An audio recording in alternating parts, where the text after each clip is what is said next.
Shalom famille, je vais partager un message avec vous. Jésus a dit, l'homme aura pour ennemi les gens de sa maison. Matthieu 10 à partir du verset 36. Écoutez très bien.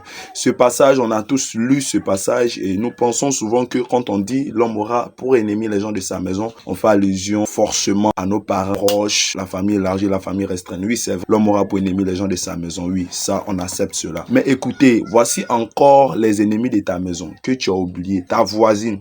Elle est devenue ennemie de ta maison. Quand on dit la maison, on ne fait pas allusion à celle avec qui vous venez de la même famille. Mais la Bible veut tout simplement te dire, les personnes autour de toi là, l'homme aura pour ennemi les gens de sa maison. Ta voisine, dans la cour là-bas, là où tu habites, là où tu travailles, ton lieu de service. L'homme aura pour ennemi les gens de sa maison. En d'autres termes, l'homme aura pour ennemi les personnes avec qui il travaille. Exemple, si tu es dans le domaine du football, ce n'est pas un vendeur de coupé-coupé comme disent les Gabonais et les Ivoiriens diront un vendeur de soukouya qui va venir te jalouser. Non, je dis toujours aux gens, l'ennemi du footballeur, c'est le footballeur. L'ennemi du pasteur, c'est le pasteur. L'ennemi du vendeur de coupé-coupé, c'est le vendeur de coupé-coupé. Parce que c'est lui qui sait ce qui rentre, c'est lui qui sait ce qui sort. Donc, écoute très bien. Arrête de mettre les yeux sur tes parents. La dernière fois que tu as quitté le village, ça fait 10 ans de cela. Ta maman ne connaît pas en quel moment tu as acheté télévision. Ta maman ne connaît pas en quel moment tu as acheté le frigo. C'est ta voisine qui est à côté. C'est ton voisin. Ta maman n'a aucune idée de ce qui se passe à Abidjan. Ça fait 10 ans que tu as quitté le village. Elle ne sait rien. C'est ta CP, ta camarade, ton ami, mon frère, mon meilleur ami. C'est lui qui voit ce qui rentre, c'est lui qui voit ce qui sort. Donc s'il y a quelqu'un qui te jalousie en premier, c'est celui avec qui tu marches. Donc quand Jésus a dit, l'homme aura pour ennemi les gens de sa maison, il ne fait pas seulement allusion avec tes frères du même sang, tes sœurs du même sang. Il fait allusion aussi aux personnes avec qui vous vous retrouvez dans un même lieu, comme à l'église, comme au travail, à l'école. Ces personnes-là, lorsqu'ils s'approchent de toi, ce sont ces personnes-là